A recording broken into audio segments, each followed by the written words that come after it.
kulanti waxaan u wanaagsan daawadayaal waa maalimnimo Arbaa taariikhduna ay ku beegan tahay 5 bisha May sanadka 2021 qodobada aan barnaamijka idinku haynana waxa kamid ah Kenya oo darbi ay ka dhisaysay xadka Soomaaliya waji kale u yeeshay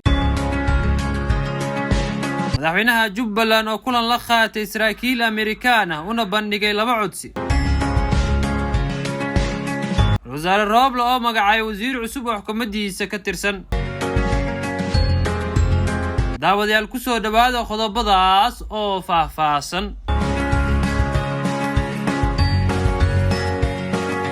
dowladda Kenya ayaa ku howlan dhismaha xeyndaab ka kooban bir shub iyo silig oo ay ka dhisayso xuduudda ay Soomaaliya la wadaagto iyadoo mashruucaasi la bilaabay sanadkii 2015 ayaa waxa ay sheegtay in ay ku kacday lacag dhan 3.4 bilyan oo doolarka Mareykanka ah dhowr sano ayay qaadan doontaa si loo dhameystiro dhismaha xeyndaabkaasi waxayna sheegtay inuu qayb ka yahay dadaalada ay Kenya kaga gaashaaman doonto weerarada qorsheysan oo ay dagaalamayaasha Al-Shabaab ka fuliyaan gudaha dalkaasi Kenya ayaa waxa kale oo qorshaha ugu jiro dhismaha xeyndaabkaasi inuu ku nooc noqdo xeyndaabka Israa'iil ka dhistay duleedka reer Falastiin ee danta galbeed oo ay Israa'iil haysato oo kale xeyndaabka Kenya dhisay ayaa gaaray 700 oo kiiloomitir oo kamid ah xuduudda Soomaaliya la wadaagto waxayna kale oo sheegtay in laga hirgelin doono baaro dhanka socdaalka iyo canshuuraha iyadoo lagu arki doono kaamirooyinka qarsoon ee loo yaqaan CCTV camera mashruucaasi ayaa waxa kale oo ka kooban yahay ugu yaraan 22 baaro kontaroolka xuduudka oo ay ka howlgeli doonaan ciidamo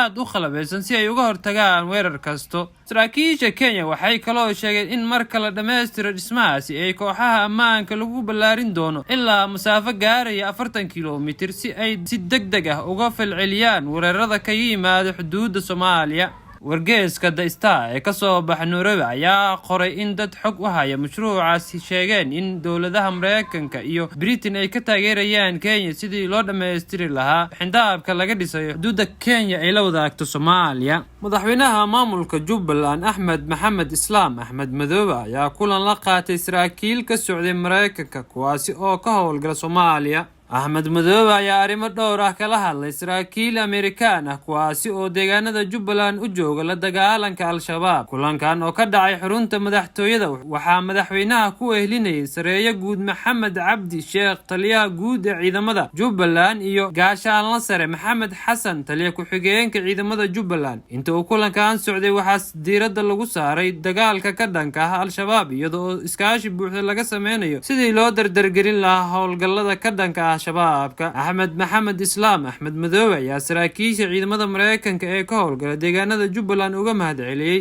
shaqada ay halkaasi ka wadaan dowladda Mareykanka ayaa kamid ah dowladaha Soomaaliya ka caawiyay la dagaalanka Al-Shabaab iyadoo fulisay duqeymo ka dhan ah shabaabka Mareykanka ayaa ciidamadiisa kala baxay xilligii uu xilka ka degay madaxweynaha jamhuuriga Donald Trump taasi oo la aaminsan yahay inay saameyn ku yeelatay dagaalkii firfircoonaa ee lagu jiray shabaab ra'iisul wasaaraha jamhuuriyadda federaalka Soomaaliya Maxamed Xuseen Roble ayaa u magacay wasiirka shaqada arrimaha bulshada Cabdiwahaab Xuseen Ugaas Khaliif booska loo magacaabay Cabdiwahaab waxaa bishii hore ka cududaartay Maxamed Cabdullaahi Salaad Omar oo horaan u ahaa wasiirkii hore ee wasaaradda gaadiidka iyo duulista hawada Soomaaliya hase yeeshee Roble ayaa galabta xilkaasi magacaabay ra'iisul wasaare Roble ayaa kula dardaarmay wasiirka la magacaabay inuu si dhaqso ah xilka kula wareego oo la yimaado hufnaan iyo shaqo howlkarnimo leh mas'uulka maanta la magacaabay ayaa horaan u soo noqday wasiirka ganacsiga dowladda uu hogaaminayay Xasan Sheekh Maxamuud sidoo kalena wasiirka cusub ee galabta la magacaabay ayaa mar